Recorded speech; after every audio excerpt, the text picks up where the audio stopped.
Good morning, friends, and we should continue to discuss the essay on good resolutions written by Robert Lind. Uh, in the first lecture, I have given you some introduction about the author and the essay, and we also discussed about the title "Good Resolutions." What does it mean? Uh, the resolution means the promise, the decision which we make to ourselves that I should do that in this way. Now, the writer also explains some of the resolutions which we will take and how worthy they are and how we go forward to attain that. And in that category, he compares childhood resolutions to daydreams. He says the resolutions which we make in childhood, they are all daydreaming. And what kind of resolution we take in childhood? That I should win the game in the school team. I should be selected in the cricket team. Yeah, I should play a important role in the winning of the tournament. And in that pursuit, in that try, sometimes you are hurt and feel frustrated. So these kind of resolutions comes under the category of childhood, and the writer says that childhood resolutions are just like daydreaming. There is no honesty, there is no sincerity in that. But as we grow older, as we become younger, our resolutions become very practical. He is concerned with these things as we grow up. Our resolutions become like that giving up tobacco. Some people have the habit of chewing tobacco. He takes the decision that giving up tobacco, that in the new year I will leave this habit and going to bed early, that I should go to bed before midnight and I should wake up early in the morning. So these kind of decisions, these kinds of practical resolutions we take in every new year. We try to dedicate ourselves that we should do that. So these resolutions are modest in nature. It is easier to fulfill it, but they are very easy. There is no, you can say, what can say that, there is no kind of target you have, a big target you have fixed yourself. It's a very easy thing, very low targets you have set, that getting up early in the morning and going to bed early, leaving the evil habits and eating good diets.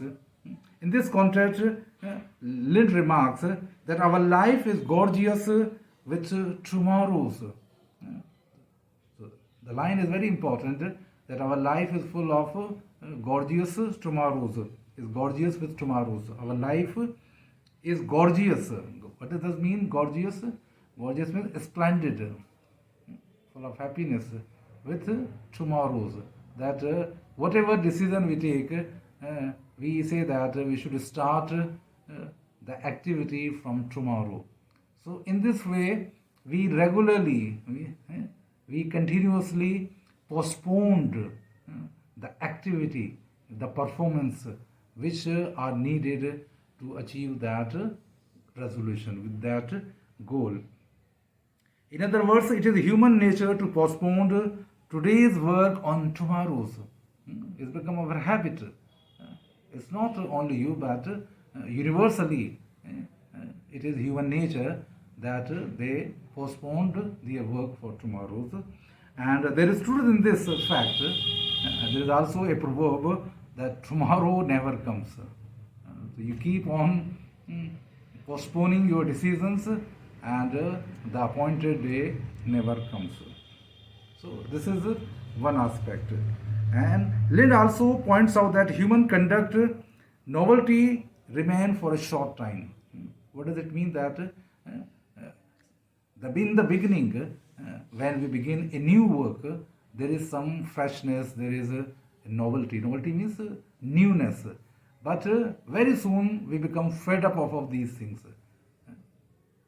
Now what happens that the behavior becomes a habit. Therefore, in the beginning of any work, it is full of fun and excitement.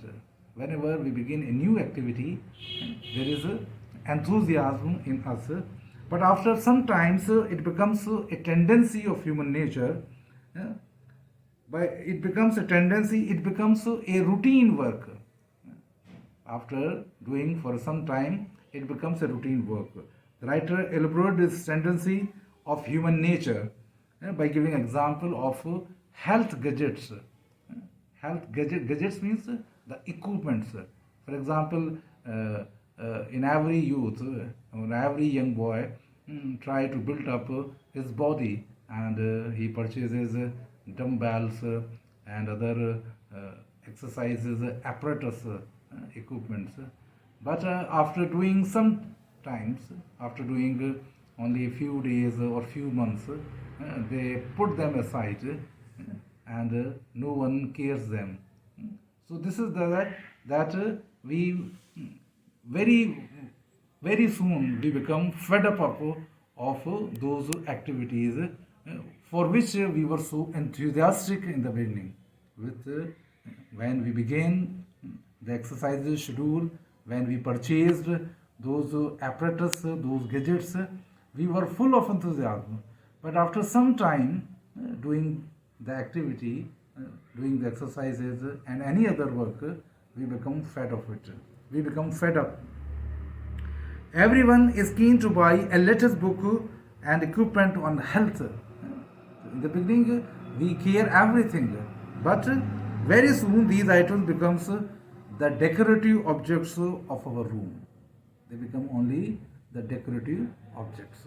In this way, good resolutions are based on belief of performing miracles. The miracle does not happen overnight. एक दिन में या एक रात में कोई चमत्कार नहीं होता है. The miracle doesn't happen overnight. One must think to fulfill the desired goals, but at the same time, it is necessary to work accordingly. You will get success if you are health conscious, you want to build up your body, then you have to do continuously for some period that work. For example, if you want to learn anything, for example, take if you want to learn English, then it doesn't come that within a short period, within overnight, you will learn all the rules of grammar and the English language. So it needs continuous efforts and consistent effort. Continuous and consistent effort. लगातार आपको उस काम को करना है. Then only you can achieve success. Then you become the master of that art. Otherwise, you will never learn any work, any activity you can do. The writer also explains the role of mighty will in this context. The mighty will means your will, Ichha Shakti, how desired you are to achieve that goal, how strong will you have for that work. When one is tired of failures and humiliation in this situation, it is required a will of heroic scale, because sometimes we are frustrated and sometimes when we start a work, we don't cope up with that busy schedule or tiring work, so we become fed up. So at that stage, at that level, we need a heroic will, a great will, which motivates us continuously to pursue that work. It saves us from despair. So the will, your strong will never made you despair. The strong willpower fills our heart with enthusiasm. It makes us to forget about failures. So the strong will, the mighty will will make you enthusiastic, will make you stronger to pursue the work until you become the master of it. It motivates us to start a new beginning. It is the first step in the direction of progress. If you follow the rules, the the teachings, the of mighty will, then it is certain that you will achieve success. Lind sums up the distinction between the successful and the failure persons in these words. And very beautifully, he sums up the situation. The only difference is that we are the slaves of old habits, the persons who are failures, They are the slaves of old habits while they are the master of new ones. The person who are successful, they are the master of new ones. मतलब they have used the activities, they have made a performance, they have made a struggle in that direction. In this way, the essay on good resolution presents us many surprising facts about human nature. It also shakes our comfort zone of each individual. In most of the cases, good resolutions prove just like the sunshine. They are broken without any remorse. But the writer is hopeful that human beings can defeat this tendency. But the writer is hopeful that good resolutions are just like the sunshine, which in England very rarely seen. But the writer says that writer is hopeful that humanity would pursue their resolution with a strong will. Therefore, the essay is a challenge to all the coming generation. So, in this way, we can say that the essay is full of practical wisdom. It gives us a great moral enforce that we should pursue our good resolutions with dedication. Thank you.